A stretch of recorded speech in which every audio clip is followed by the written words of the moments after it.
welcome to Gateway Rotary Thursday meeting. Thank you, Amanda, for being greeter today. Let's have our pledge and four-way. Ashley. Here she comes.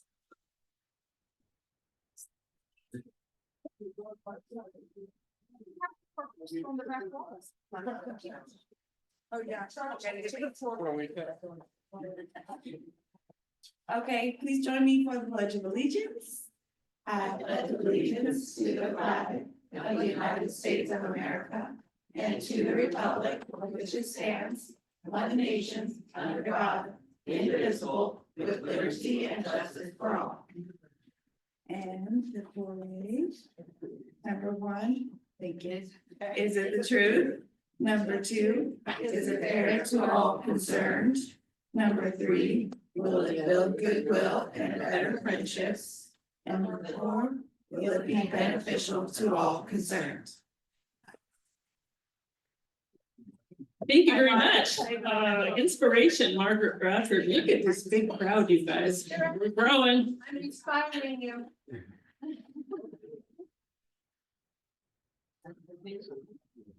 So the inspiration today are some quotes, uplifting quotes about hard times. And I had 20 of them, but I'm not going to read them all. And these are from people you know. So if I cannot do great things, I can do small things in great ways. Martin Luther King Jr. Carrie Fisher said, going through challenging things can teach you a lot. And they also make you appreciate the times that aren't so challenging. Dale Carnegie said, most of the important things in the world have been accomplished by people who have kept on trying when there seemed to be no hope at all. And finally, from Michael Jordan, obstacles don't have to stop you. If you run into a wall, don't turn around and give up. Figure out how to climb it, go through it, or work around it.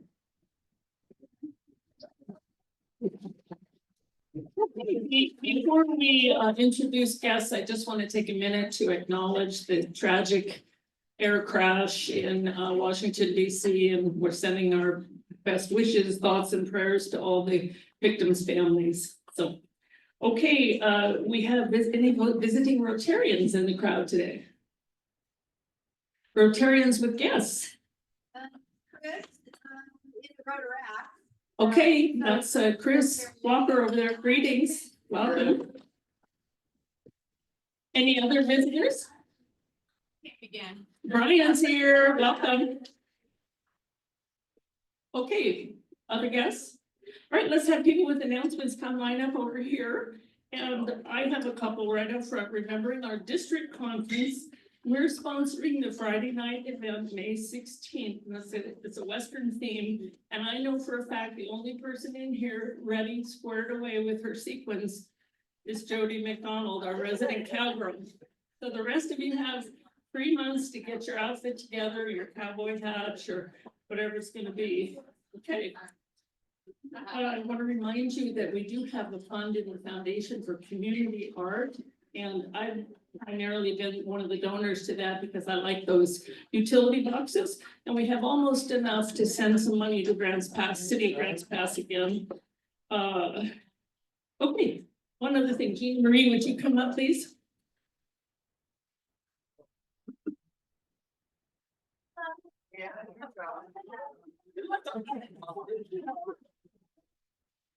I'm just trying to recognize on occasion various volunteers who go the extra length. And this one is our treasurer, and you know how complicated our finances are, at least to us. And she's somehow able to track every one of our donations, answer our questions, get the bills paid and all that. And we want to thank you for your behind the scenes work, since she's still working full time. This is a handmade cave woman ornament. And let's give Gina Marie a hand.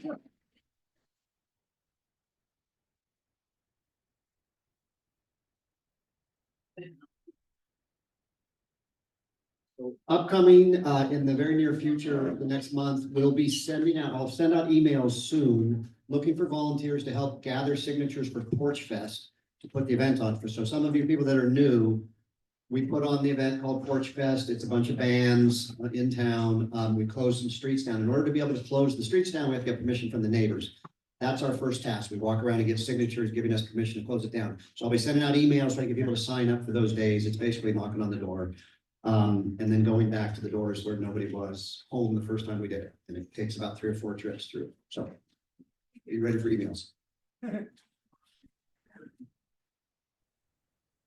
Hi, everybody. Coming soon is the Boys and Girls Club's Youth of the Year event, which is our annual event. It's a dinner. It's free to attend. And we have our teams compete for Youth of the Year. And so they do a series of essays, and then they do a speech, and then they're judged, and then the Youth of the Year is selected, which is then our spokesperson for the rest of the year. So it's a team, but the community support is super important. The kids are really excited to see our community there. So it's not just staff and parents. So I have some save the dates. It is on Thursday, February 20th at our gym here in Grants Pass. Thank you.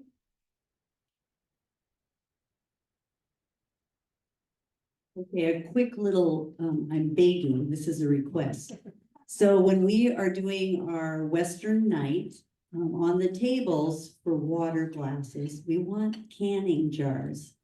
Now, surely there are a number of you who retired from canning and have the jars. So if every week you bring in what you have, that's fewer jars that we need to purchase. So bring them in. Well, think of a water glass. I'm sure we're gonna have some that are taller, but let's not have some like that.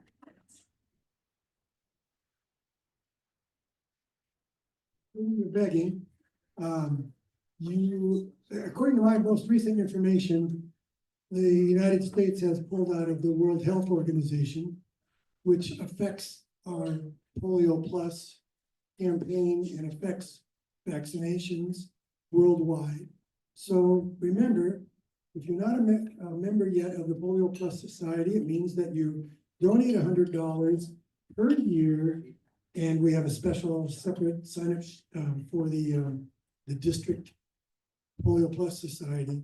And we get an extra square on the Super Bowl pool, which could bring you a Paul Harris Fellow Award if you win. We have, I think we're about halfway through the second grid. We have a watch party scheduled for game day, February 9th, Sunday. Debbie has sign up sheets if you want to make sure that we have enough utensils and, door prizes and other things you want to help with.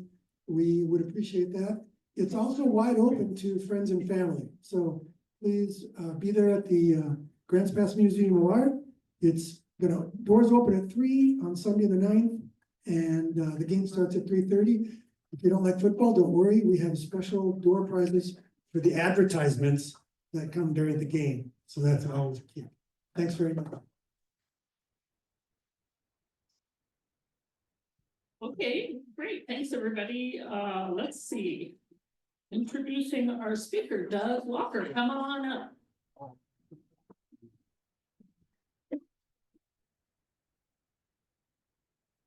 I'm very happy to both introduce the speaker and the program, but also brag about them.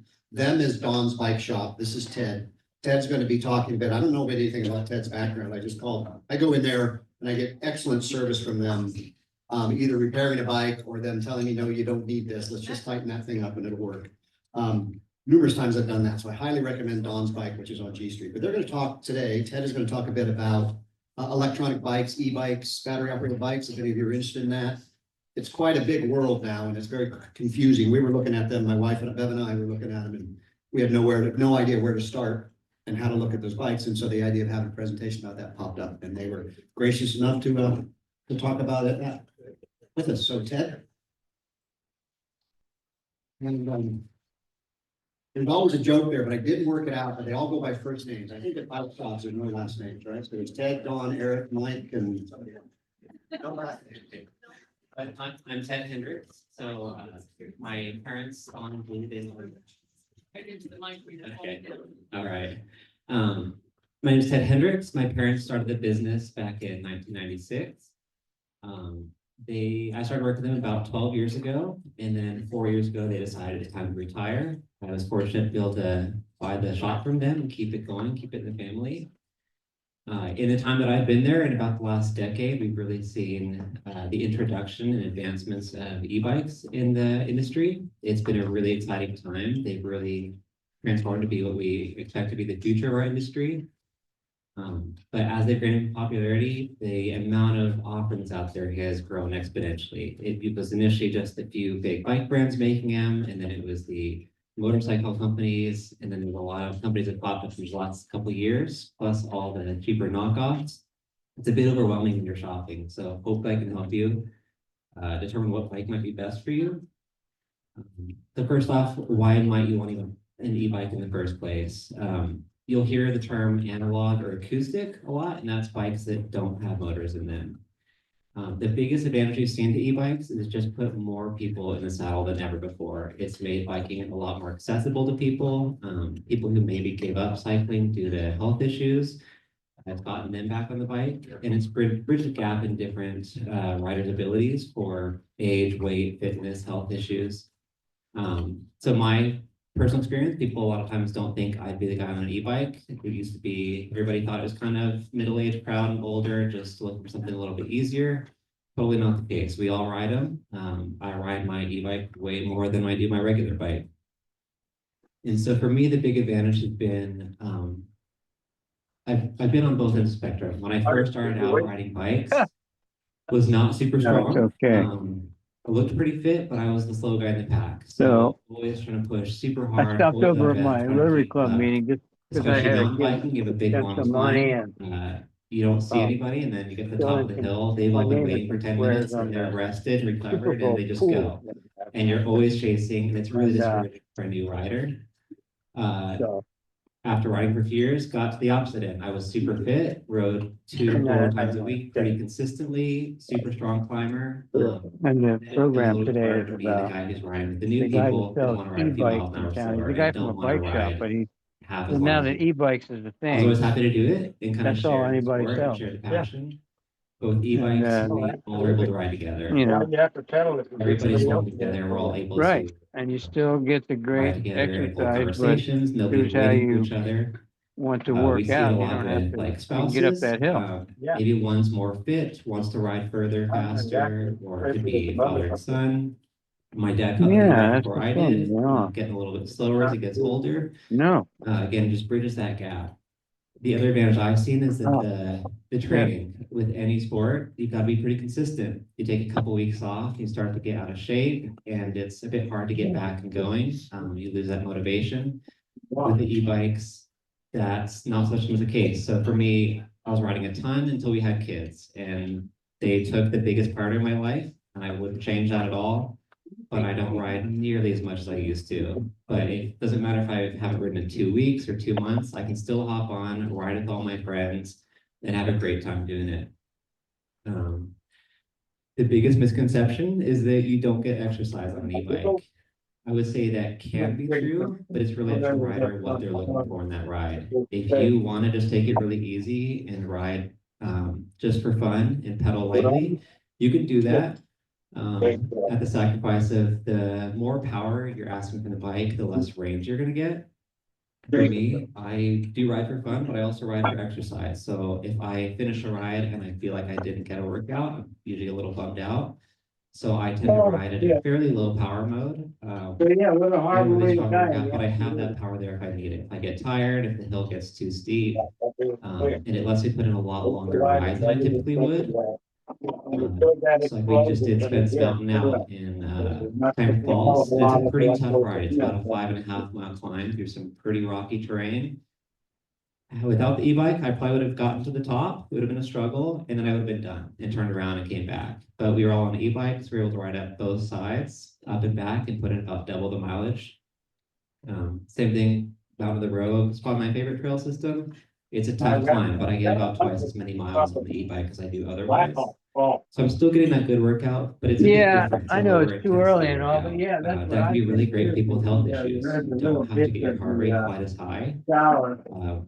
Also, if you've got any joint issues, you're not having to pedal quite as hard. We have a lot of runners who retire from running and go to cycling to the low impact cardio. Even more so with the e-bikes. Generally just, they're more fun to ride and they're a lot more accessible, so it puts more people in the saddle. When it's time to buy a bike, you kind of got to figure out first what category of bike do you want. Same thing as with regular bikes, they come in mountain, road, city bikes, cargo, a lot of other subcategories. But starting with mountain bikes, that's what I ride the most. The advantage of mountain bikes is the versatility. You can take a mountain bike just about anywhere.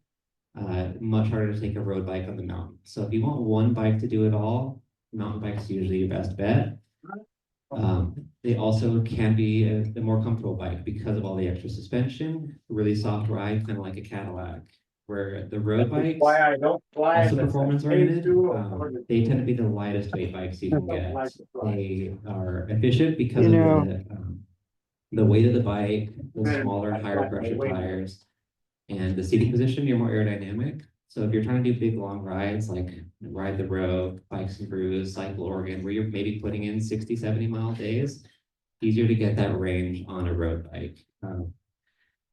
The comfort bikes, city bikes, they have a bit different versatility. They have better options for accessories.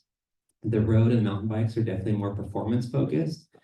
Not a lot of options for accessories outside of maybe some fenders and lights, where with the city bikes, you can run panniers, racks, bags, so you can carry maybe 50 pounds.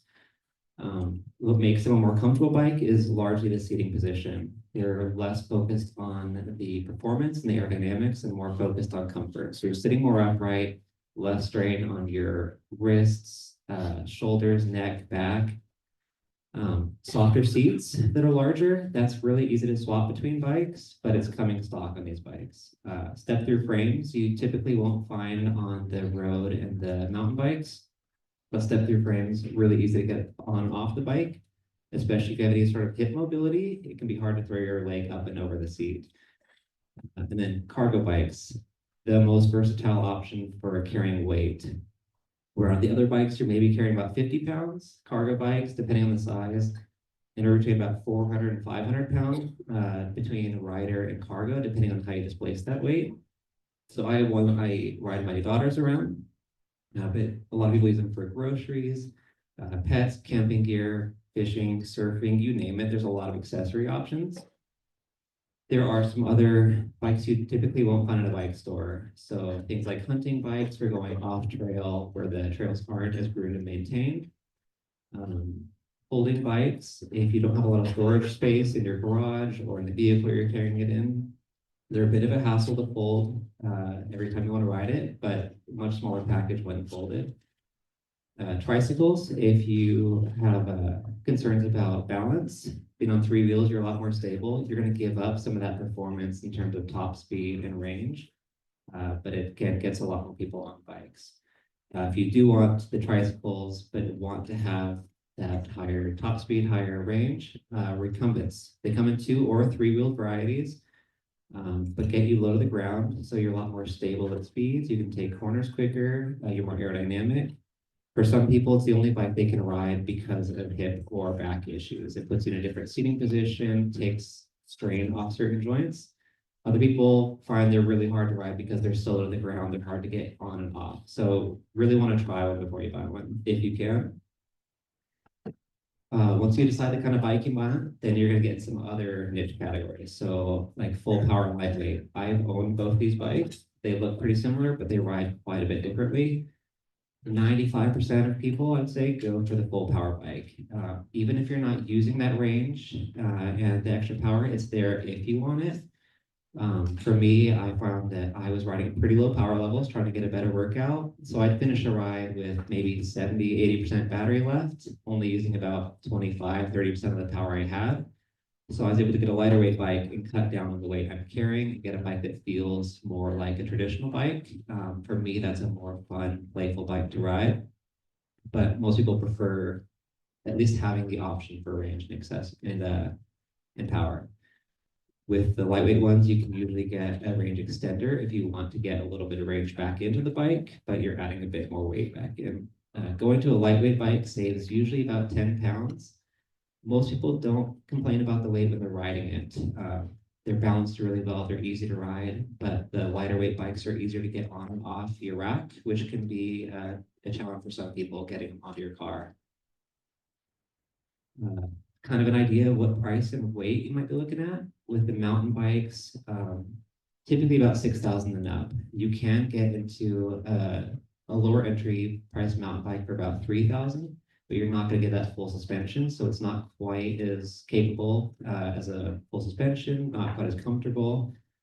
The road and gravel bikes, part of the reason why they're so lightweight is that they typically only come in the lightweight options with a smaller battery and motor. You generally don't need as much power on those bikes because they're lightweight.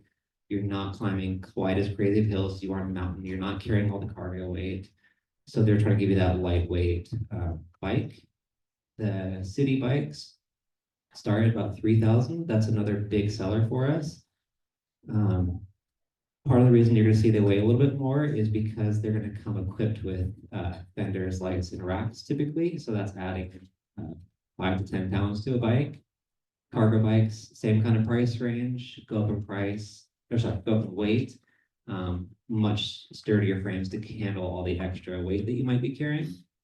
If you are looking to save some money, you can usually get a pretty decent internet bike for about 1,500 to 2,000. Sometimes you can go a little bit under if you find the bike on sale, but we really don't recommend going under $1,000. I'll address that in a bit, but we have issues with sometimes the safety, but more so with reliability and service. Part of the other price to buying an e-bike is accessories. So the big one's car racks. If you're looking to load the car in your vehicle and you bought a bike rack 10, 15 years ago, you probably can't use it. They used to be rated for about 35 pounds a bike. A modern e-bike rack is rated for about 60 to 80 pounds a bike. E-bike racks typically about $350 and up for a decent one. As you spend more money and get into maybe the $600, $800 price range, you'll get a lot more accessories. So you might get a ramp that'll make it easier to load the bike. You're not having to actually deadlift the bike up above your waist, you can just roll it on. You also get locks that integrate into the rack. Another accessory to look at is locks. Most locks are about $30. Mid-security stocks maybe about $50. But our best-selling lock right now in the last year has been about a $130 lock. Much high security.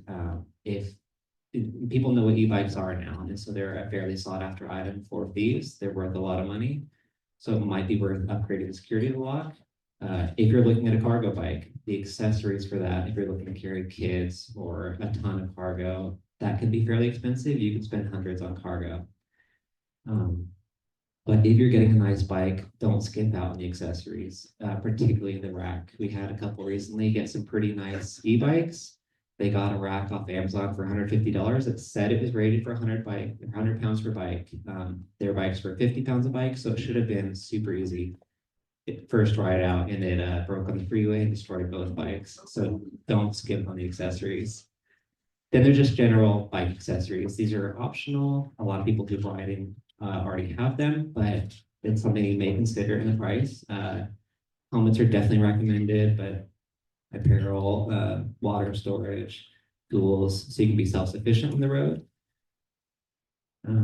E-bike classifications, not something you typically have to worry about, but I'll address what they are, because some trails will specify that you can only take a class 1 bike or class 1 and 3.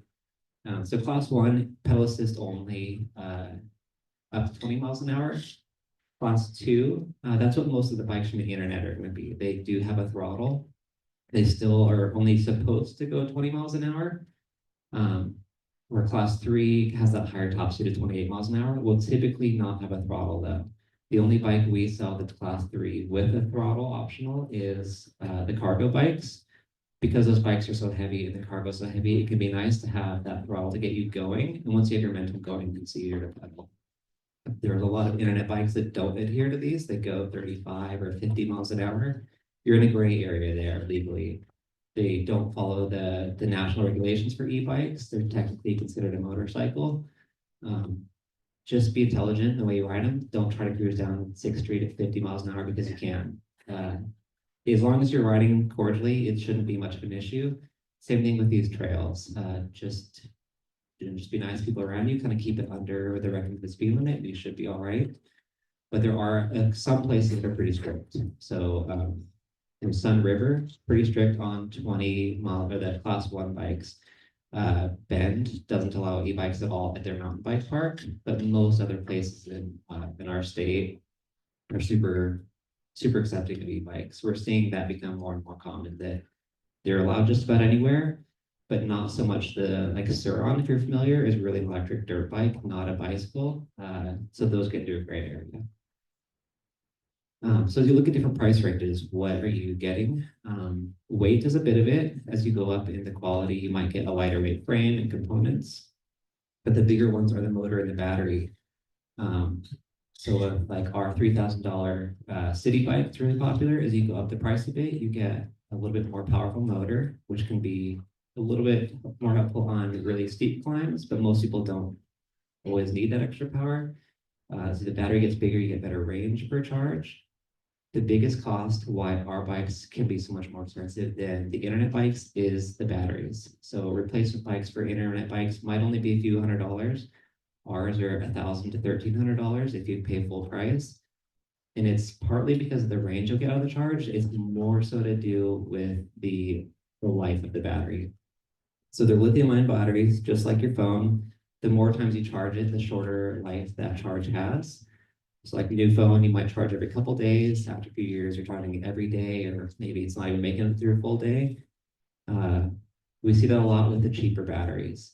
With our batteries, I just had a bike in that was 5,500 miles on it and still has 100% battery health. So it's still getting full range per charge. Our longest mileage bike I've got right now is 15,000 miles. Guys had it for several years, rides it all the time, still at 98% battery health. So that battery holds up way longer than the cheaper batteries do. And then obviously just quality of components goes up. So if you're looking for better brakes or suspension or drivetrain, the more you spend, the better you'll get. The smoothness of the power, that's really comparing more like cheap, a $1,500 bike to the $3,000 bike. Our bikes have sensors for your cadence, your torque input, and the speed of the bike. It's using all those to figure out how much power to give you. The cheaper bikes, to cut costs, they just give you a cadence sensor. And so it's more like an on-off switch. As soon as you start pedaling, the motor comes on. And you can get in this weird situation where you're pedaling along about 15 miles an hour and the motor's running away from you. So the bike keeps accelerating even though you're not really pedaling very hard. And it kind of just feels like you're riding a dirt bike or a moped at that point, where our bikes are just amplifying your power. The harder you pedal, the more power it gives you. So it still feels like a bike. You're still getting that exercise, but it's a much easier bike to ride. The balance. Again, cheapest way to put a battery on is just put it on top of the bike, put it on a rack, bolt it on top of the bike, and that puts that weight pretty high up. It makes the bike kind of tippy. With our bikes, they try to get that weight as low as they can by putting the motor and the battery in the frame. Makes the bike a lot easier to handle, a lot less likely to fall over. Why you might want to buy it from a bike shop instead of the internet. The big thing is the serviceability. We have replacement parts and we have diagnostic tools in the shop, so it's pretty easy for us to be able to repair them if there's issues. If there is a warranty issue, which they're not perfect, I've seen a handful, you bring it to me and I deal with that hassle. When it's an internet bike, you're trying to get on the phone with the company or email, and some companies are pretty decent. A lot of companies aren't, and they never respond to your calls and emails. And we've seen bikes, we just had one last week, that ultimately it's going to the dump. We can't get parts for it, they can't get parts from the company, and there's really no fixing it. And it should be a pretty minor repair, but availability of parts just isn't there. Another big thing, test rides and fitting. With internet bikes, they usually have a fairly generous return policy, but it's not like returning shoes. The bike shows up to you in a box, somebody's got to put it together, ride it. If you don't like it, you gotta go back in the box and then get sent to them. You might deal with shipping costs from that. You are definitely able to hassle unboxing the bike. The advertisement is being pretty easy to assemble, minimal tools required, but it's the experience of doing it hundreds and hundreds and hundreds of times. A lot of people can make it look kind of like a bike, but stuff's not tight, forks run backwards, wheels aren't straight, brakes aren't adjusted. That's why we do it. But if you bring it to us, happy to do it, but it's going to cost you probably 125, maybe up to 200 if it's got a lot of accessories. The market trends. So I don't know everything, but I know a pretty good idea of when new products launch and when sales are coming. So I might be able to save you some money if you're willing to get the bike that's being phased out, but still will be supported, or if you're looking for the latest and greatest, might be able to tell you when to buy. So like right now, we've got some big sales that aren't public, but they're coming in, I believe mid-March to maybe late April. And there's some e-bikes that can be pretty heavily discounted. So if you know the right guy, you can kind of get the right timing. Sometimes we can sort of auto sales within a little bit of grace period before or after that. We also offer discounts and accessories, and going back to the bike racks and the locks, those can be pretty expensive. So you can save some money if you get the bike from the shop, get these discount accessories.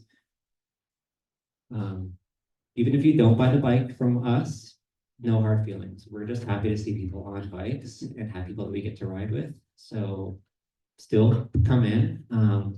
We can help you get that bike assembled and serviced. We can help you connect with people in our area that you might want to ride with, tell you where you want to ride that bike, what kind of trails or bike paths, where the traffic is better, so you're not having to deal with cars as much. We've ridden and serviced dozens of brands. I've had reps come through with their fleet of demo bikes that I've gotten to ride, plus bikes that we assemble and build and service people. So it might be a brand that I can't sell, but I can still help you make the direct decision of what brand to get and what model to get.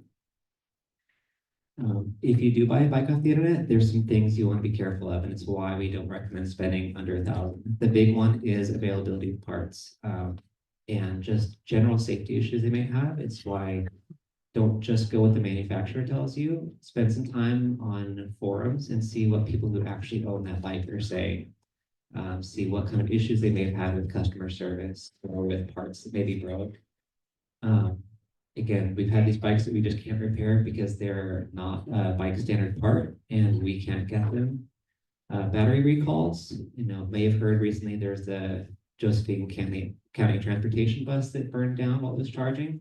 Same thing with the e-bikes. We see it with cheap batteries, they catch on fire and they burn down people's houses. You're not just losing the bike, you're losing tons of property damage. So spending a little money on a good battery, great idea. We are hopefully going to see less issues. There's been some big politics going into the e-bikes because they've become so common. They're cracking down on those three classes. So affecting top speed. They're also cracking down on safety stuff because some of these bikes are so heavy, it goes so fast. They need bigger brakes. And we've seen some issues where the brakes have failed. So there's hopefully changes coming. There's some big lawsuits in progress for companies that don't start to adhere to regulations and safety requirements. But it's still currently an issue, especially when you get just that sub $1,000 stuff from Amazon or from smaller websites. But I've got time. If anybody has any questions, I'd be happy to answer. I have a bunch of questions. Consumers, so we either repeat the question or we'll take the mic. Anybody want to run the mic? Chris? Yeah, thanks. Hi, I'm Jim, and thank you for your presentation. I used to be an avid bicycle rider from, gosh, but I can't even remember, 6, 7 years old until my 50s. I'm 70 now. Recently, I'm going to say 3 years ago, we got some bikes because we wanted to start biking again. Until my mid 50s, I was driving mostly road bikes, 27-inch rims. And then we decided to go to a smaller bike with a 20-inch rim. I couldn't balance on it. Then I tried a 24-inch rim. I couldn't balance on it. So my question is, do you have bikes that you can rent so that somebody like me can decide whether or not I can even ride the sucker before I invest $6,000 to $10,000? That's the number one. Number two, brakes. You mentioned brakes briefly. have the quality of the brakes, are they different? Are they higher quality now on like e-bikes rather than a regular bike where you either have center pulls or side pulls, things like that, or disc brake, you know? So that's just two, I'm gonna allow that too, because I'm sure there's other people that want to talk also. So as far as rentals, currently we don't have a rental fleet. We have test rides free anytime. It's really the best thing you can do if you're gonna look at a bike is come in and ride some bikes, figure out the size that fits and what kind of style of bike you like. Our best thing we can do that I really recommend is if we've got the right time and the right employees in the shop at the time, come and go on a test ride with me. We'll go out for 10, 20 minutes, go up a hill so you can see how they climb. We may be doing a rental fleet in the future. We used to have rental fleets of bikes during COVID when we really struggled to get inventory. We sold through our rental bikes if it's what we had. But I'm looking into getting rental bikes again in the future. But currently, just test rides for again 10 to 20 minutes. Brakes have come tremendously in a long way. Disc brakes are the standard, and particularly hydraulic disc brakes. So tons of power.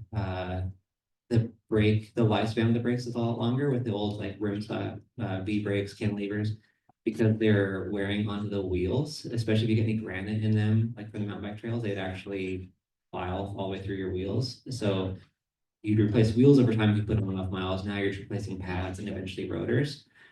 But that said, there are cheap disc brakes out there, and that's the problem we've seen. A lot of these cheaper brands, they get brake pads we can't even get. I've hunted on Amazon. I spent a ton of time. I can't get the brake pads, so when they do wear out, we have to sell them a whole new set of brakes so that they can then run a standard brake pad. As the price goes up on the bikes, you're definitely getting into better quality brakes, but by the time you've hit that $3,000, you're getting some pretty darn good brakes. As you go up, especially on the mountain bikes, you might get brakes with more power or better modulation, so you don't have to pull the lever quite as hard. That can be a big deal if you're on big descents. You're not fatiguing your arms as much by pulling that lever and holding it for so long. But yeah, there's definitely different quality, but anything disc brake is pretty standard now, and it's a huge improvement over the old styles.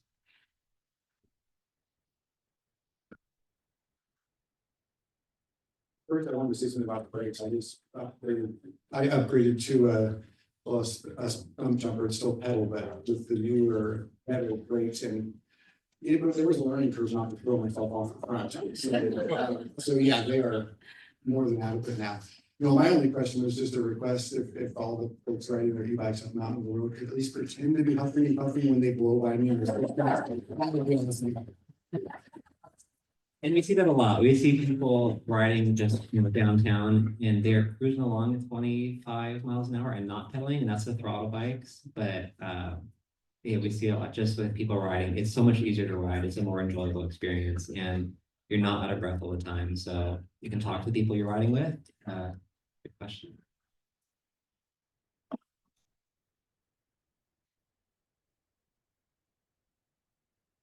Well, I have a couple questions. I have a Giant and he rides a trike now because of his balance.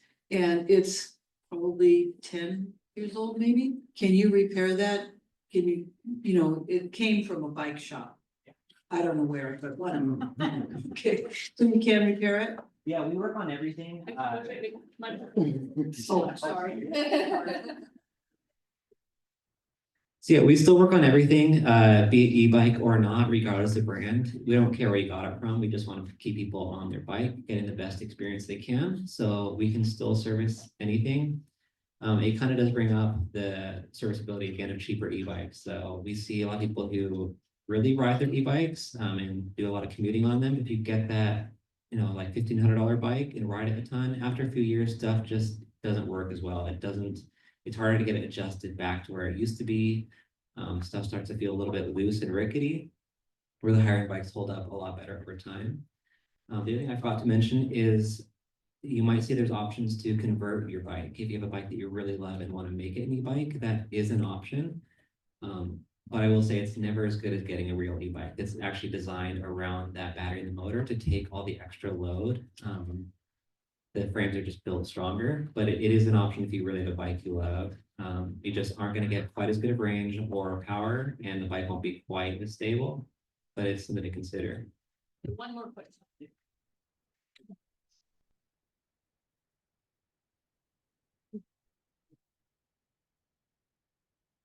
My husband and I have been considering e-bikes, but we are both in our seventies and I'm kind of worried about tipping over at 20 miles an hour.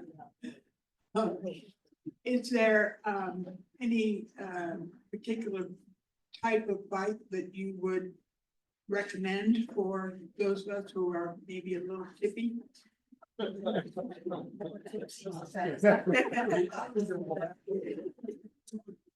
Yeah, so the tricycles are one that, again, you don't have to worry about the balance. The bike can stand on its own. The thing you have to worry about with the tricycle is high speed cornering, because you're sitting up higher and it's on 3 wheels, you can't lean into the corner, so it's a bit more likely to tip over.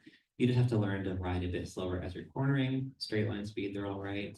If you're going with a 2-wheeler, in the higher end bikes, because that weight's lower, they are surprisingly stable. And I'd say for a lot of people, they're easier to ride than a regular bike in terms of the handling. People don't tend to complain about the weight of bikes, but for my example, I've had a lightweight and the full power bike. And the full power bike, mountain biking, you point it where you want to go and it goes there. It's more likely to plow through and over stuff because it has so much more weight and momentum. Where a lighter weight bike, you've got to pick your line a little more. It gets bounced around a bit more through roots and rocks, and same thing on the road, potholes and speed bumps and rocks in the road. Especially as you get to lightweight non-e-bikes. So like my, 3 almost identical bikes. My regular bike's 30 pounds, the lightweight e-bike's 40, and the full power one's 50. But those heavier bikes, if you can deal with the weight loading it, they actually are more stable if that weight's low. So that's one of the things you're paying for with the higher end bike. Is there any other part of that question? Thinking about the idea of a cargo. Yeah, so with cargo, it depends on where you place it. So if you're putting the cargo up on top of a rack, like you might with a more traditional city bike, the higher up that weight is, the more that bike is liable to tip over. So the more you can get that weight down low is better. So with the cargo bikes, a lot of times the cargo is alongside the bike rather than on top of it, and that helps a lot. You can also look at maybe pulling weight behind you so that weight's just on its own separate trailer, really low to the ground. But yeah, the best thing to do again is just to ride a bike, come in and talk to us and test ride a bike. Or the next best thing is to talk to somebody you know who has a bike. E-bike cyclists tend to be super enthused about them. We see it a lot of people who buy a bike and they come back for service a few months later and they're just super ecstatic, say they ride more than ever before and they have more fun than they've ever had on a bike. So they can be great people to talk to as well.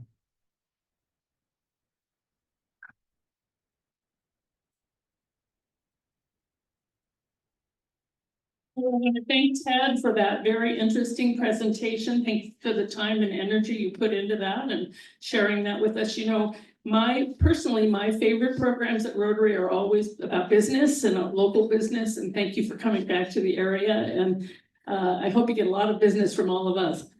So, okay, today, Zara is going to be our sergeant. And if you don't know this, you should know that Zara in Arabic means brilliant. Not brilliant smart, which Zara is, but brilliant as in effervescent and so forth. And Chris Rock has a daughter named Zara. We don't know if she's named after our Zara. That's pretty cool. And so we're going to welcome her to come on up. She's got a special program for us.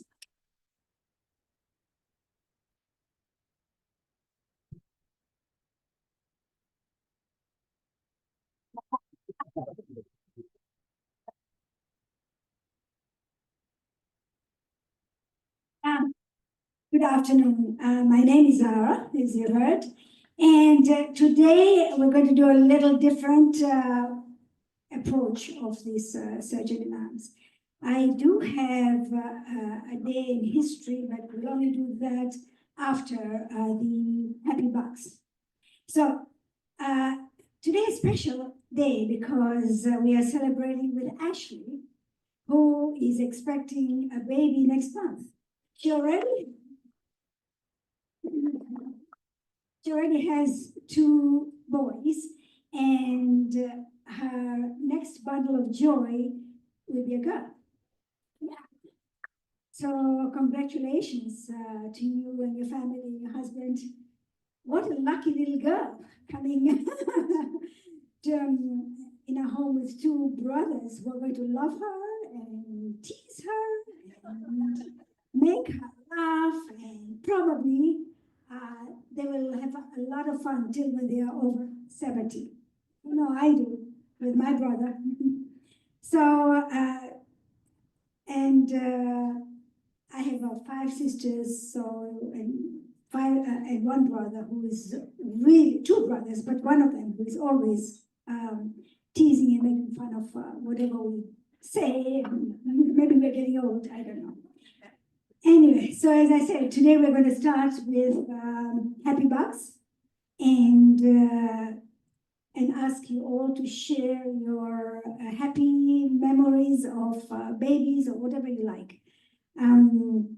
So I have 5 Happy Bucks for a very happy memory. And when of my birth of my first child, that was 45 years ago, by the way. And we were in England, in North England, in a place called Leeds. So I was scheduled to go to the hospital and be induced. So I went 8 o'clock in the morning, and everything was fine. They let me suffer a little bit, and then they gave me a epidural. And the obstetrician and my husband were having a ball. They were making jokes and laughing, and so I don't know if that's her obstetrician's practice, but it was really okay.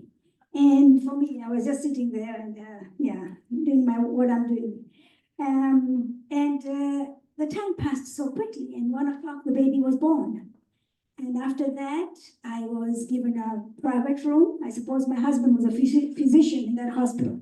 And when I was going to be moved there. But the best part of the story is that in England at that time, 1979, I'm not sure what's happening now, but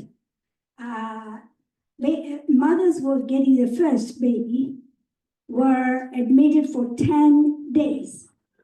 Yeah, so it was great because I knew very little. I didn't actually know many people in Leeds at the time. So it was really wonderful, and the experience was amazing. So too bad now, I don't think NHS is doing that at all. Yeah, so I need somebody. Ready to share? Yeah, okay. So I'll run around with the mic. Okay. Yeah, let me just put my, before I forget, that's my 10. Thanks, Anyway, okay, I have just 2 stories. I have this, I'll do the testimonial for Ted, because I went, and this kind of goes with my own son. Every time I traveled with my son anywhere, he always signed up for e-bikes, so we could do an e-bike tour of any town. Well, you know, my son was a lot younger than I was, and a lot of time the other family would go there. And it was always, everybody was so worried about mom, and probably rightfully so. But I learned really soon that you don't want a throttle, because my son would take me down these amazing little places, and if you accidentally hit the throttle, your bike just woo, flips right back. So we have so many funny stories in our family about mom on her e-bike. And I did eventually go in and buy one, and having traveled a lot of them and ridden a lot of them, Ted does a great job. He comes in and he goes and takes you on test drives. Anytime I have anything, I need anything, I call that bike shop and they are on it. So I will tell you that by far, go for quality, go to Don's Bike Shop, and they will give you all the services you need. So thank you. I will be back again. I haven't ridden quite well after my knee surgeries, and I still have another one coming up, but 2 knees, 1 hip. But anyway, I'll be back on my e-bike, even at 70 years old. And the second one is, you talked about 10 days in the hospital. My son was born in 1980. I had that baby. I actually had a massive, we had the police following us from Williams. I lived out in Williams. This was my second child. I lived in Williams, and Williams to Grants Pass is about 20 minutes. I had that baby when I got in the elevator. I kept screaming at my husband as we were driving from Williams. There's a fire station, stop, there's a fire station. And we were going so fast that the firemen were waving at us as we came back at 11:39. And I'm screaming, stop it. So no, I'm not having to stop and deliver this baby. So we came into town, we ran every stop sign, the police figured out why. And as we turned up Dimmock to go up to the hospital, I got in there. I didn't wait. He stopped. I jumped out of the car. I waddled a big steam because it was 2 o'clock in the morning into the hospital. They got into the elevator and I finally looked at the person and I said, can I push? And they said, yes. And I had my baby. So that was just one of the stories, but they let me go home the next day. My mother came to town and sure enough, I was ready to go in the morning and they sent me home the very next day. So yeah, that's a pretty crazy story. But yeah, and the ones after that, they told me, make sure that you move into town if you have any more babies. And I do have them fast, so there you go. Well, see, my baby story anyways, it's kind of like what you were saying. I was a big mountain biker back when I was young, before I had kids. And then basically quit and did other things. And then 4 or 5 years ago, my oldest who lives here, got into mountain biking. And he said, well, you should come. And so I dusted off my old Cannondale from the early 1990s, which actually we were still able to do a tune-up on, even though it was all antique parts. And we went riding a few times, and he had a newer bike, and we switched at one point, and he was telling me that my bike's a death trap, because it's hard to explain, but basically with the old bikes, you were way the heck out over the front wheel. Now you're sitting back and you're a lot safer. But I've since upgraded to a real bike, and we're still just loving it, getting out there and mountain biking whenever we can. So.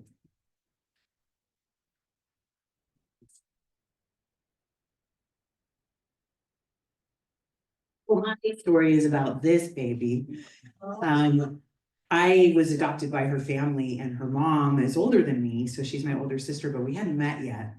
And I came into Nana's house and I like kicked the door open and I come in and I'm like, who are you? And her mom Denise was like, who are you? And she had this tiny little baby with her, and she was probably maybe 4 months old. So I was 14. And that's the first time I met the lovely little Ashley. I'm so glad to meet you. Yeah, my story is about my daughter, who's going to be 50 in May. So it was a while ago, but for her first or second birthday, I don't know, whatever it was, but she's sitting in the high chair at my mom's house, getting ready to have cake, and she thinks that's just great. But so what does she do? She falls flat asleep in her chair. That's the story. I imagine eating the cake as well.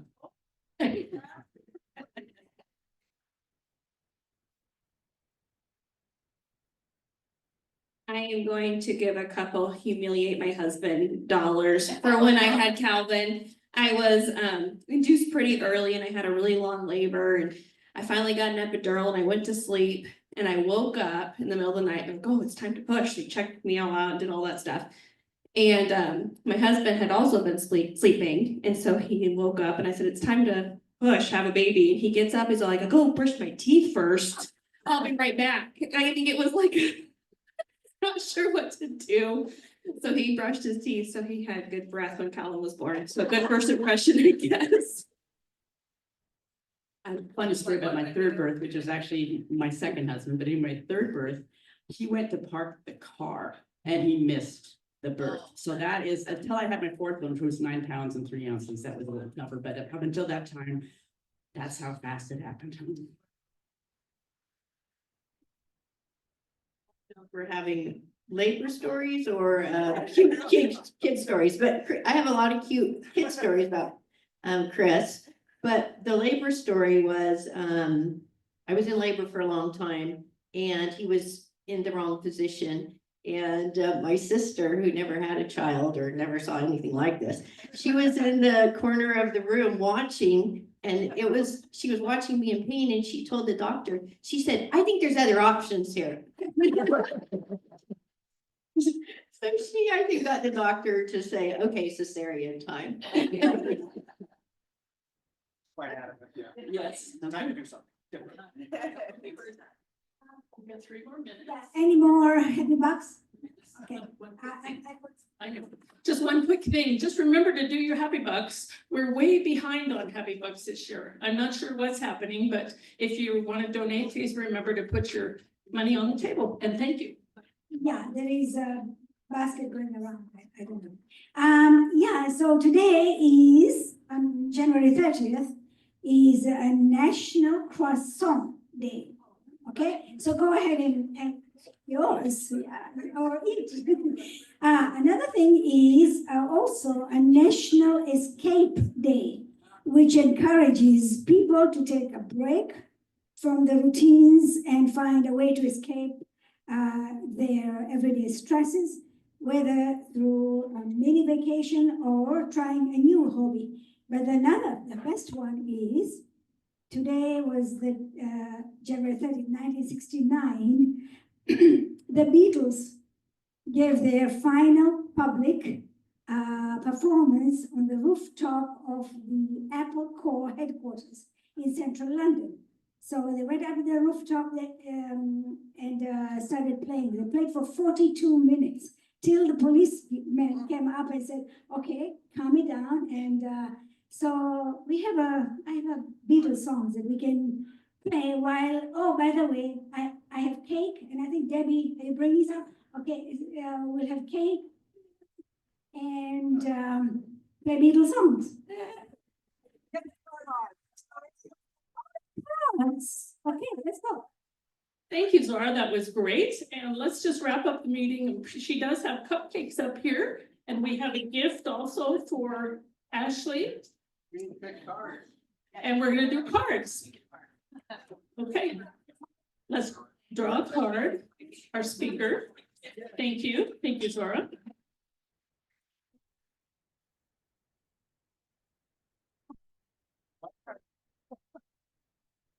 And the winner is 5 of hearts. Raise your hand. All right, Jane Huber. So I just have 2 more quick things. First, I don't know if you noticed how many people are here. Every week we're getting more and more people, and we have 5 on Zoom. So we're like 45, 50 people. It's very, very cool. And the thought for the day, this is from Trevor Noah, the South African comic. Don't cry about your past. Life is full of pain. Let the pain sharpen you, but don't hold on to it. Don't be bitter. Language, even more than color, defines who you are to people. If you laugh with somebody, then you share something. Trevor Noah. And we're going to see you next week. Come on up and get a cupcake. And Ashley, come get your present, and we'll see you all next week.